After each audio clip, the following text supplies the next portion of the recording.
네, 국회 농해수위원장 소병훈입니다. 더불어민주당은 쌀값 정상화를 위해 모든 역량을 쏟겠습니다. 존경하는 국민 여러분, 안녕하십니까? 더불어민주당 쌀값 정상화 TF 팀장 신정훈 간사 이원택, 소병훈 농해수위원장 김승남 간사, 어기구 유성군 주철현, 윤준병 김회재 의원 그리고 최혜영 의원입니다.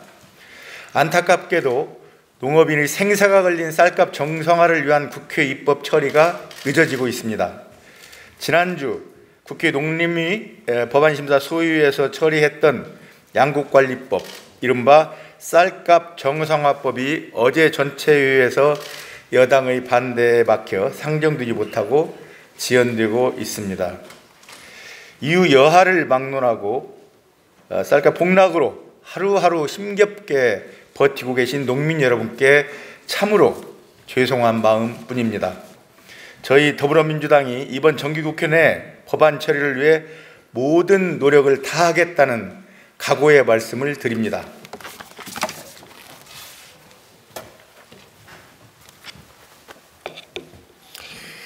우선은 양곡관리법의 조속한 처리를 위해 최선을 다하겠습니다만 법원이 처리된다고 하더라도 쌀값 정상화의 길은 여전히 멀고 험난합니다. 우리는 지금 세 가지 싸움을 목전에 두고 있습니다. 첫째는 시장격리 의무화에 반대하는 여당과의 싸움, 둘째는 쌀값 정상화에 반대하는 재정당국과의 싸움, 셋째는 국내 쌀값을 교란하는 수입쌀과의 싸움입니다. 돌이켜보면 쌀값으로 인한 농업인의 고통이 어제 오늘의 일이었습니까? 또 여당이나 야당만의 문제였습니까? 저희도 부족한 점이 있었습니다.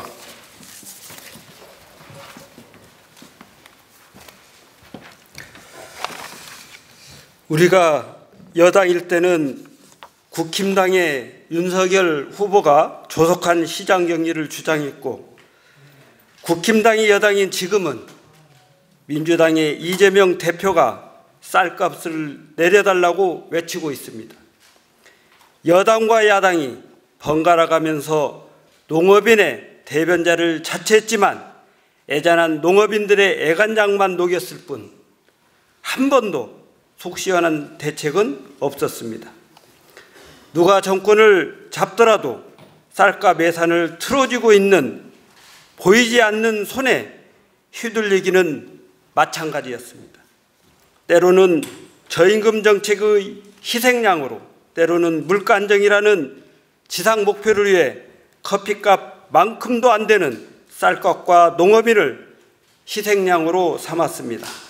시장 경기를 자동화하면 재배 면적이 늘어나고 과일 생산이 되풀이된다는 논리적인 비약은 현실을 모르는 탁상공론입니다.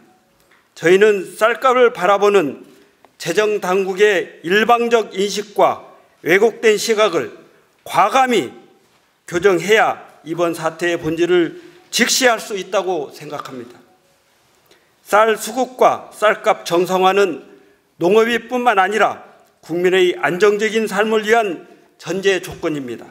그렇기 때문에 쌀값은 일반 시장 논리가 아닌 철저한 식량 안보와 식량 주권의 관점에서 접근해야 합니다.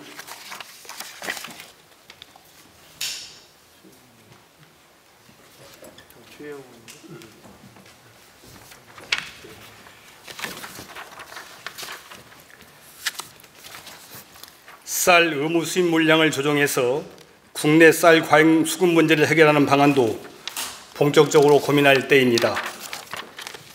우리나라는 1995년 WTO 가입 이후 2014년까지 20년 동안 쌀 관세화를 유예하는 대신 미국, 중국 등 주요 쌀 생산별 쿼터에 따른 물량을 의무 수입하고 있습니다. 평년장만 되어도 쌀이 과잉 공급되는 상황에서 매년 수입 물량이 40만 8,700톤에 이르다 보니 국내 쌀값 폭락은 속수무책인 상황입니다. 따라서 쌀 의무 수입 물량의 대대적인 ODA 전환 등 수입쌀을 국내산 쌀 시장과 격리하는 방안을 적극 모색해야 합니다.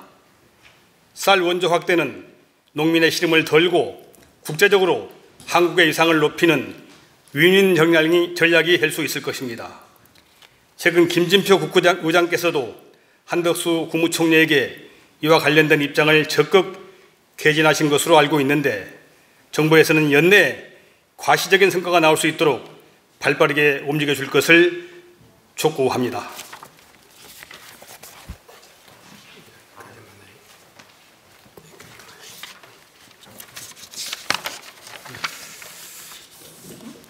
역대 정부에서 반복되어 온 쌀값 갈등을 이제는 청산해야 합니다. 해마다 반복되는 갈등과 불신의 악순환도 과감히 끊어내야 합니다.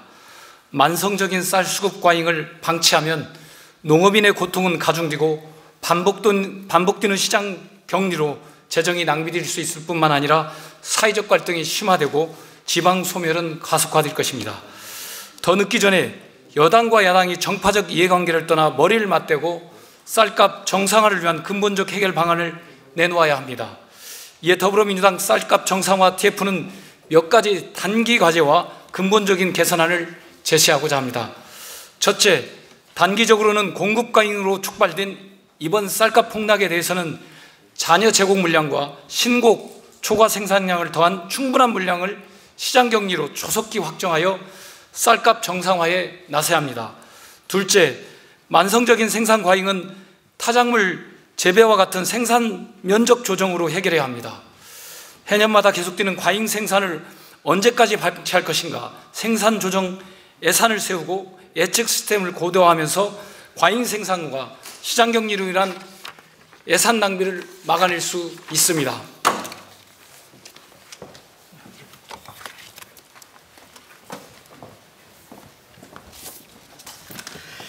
셋째, 쌀 수급과 쌀값 정상화를 위해 시장 격리 의무화와 생산 면적 조정 지원 근거를 양곡관리법에 명확히 담아야 합니다. 쌀값은 정권의 입맛이나 재정당국의 정책 수요에 의해 임기 웅변식으로 대처할 문제가 아니라 마땅히 정부가 감당해야 할 최소한의 의무입니다.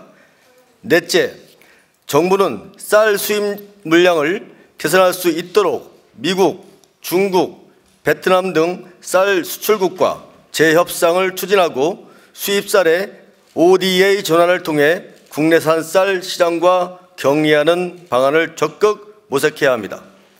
다섯째, 식량 안보와 식량 주권의 관점에서 정부의 쌀값 결정 메커니즘, 쌀값 지원 예산을 효율성을 점검하고 제도 개선 방안을 마련해야 합니다.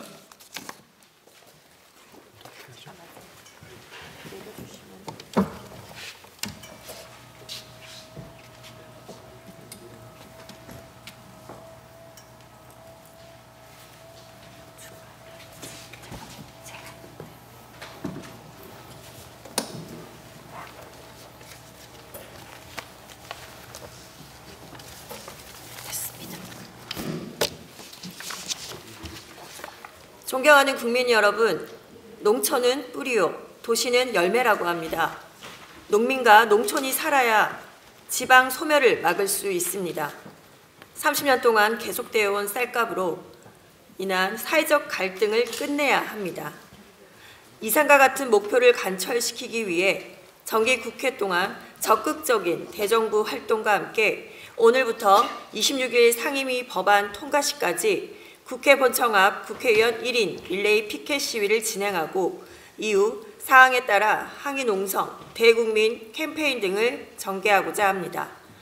또 필요하다면 현장의 농민단체들과 함께 용산 대통령실 항의 집회 등 쌀값 정상화를 위해 모든 노력과 역량을 쏟겠습니다. 쌀값 폭락으로 하루하루 속이 까맣게 타들어가는 우리 농민들의 손을 잡아주십시오.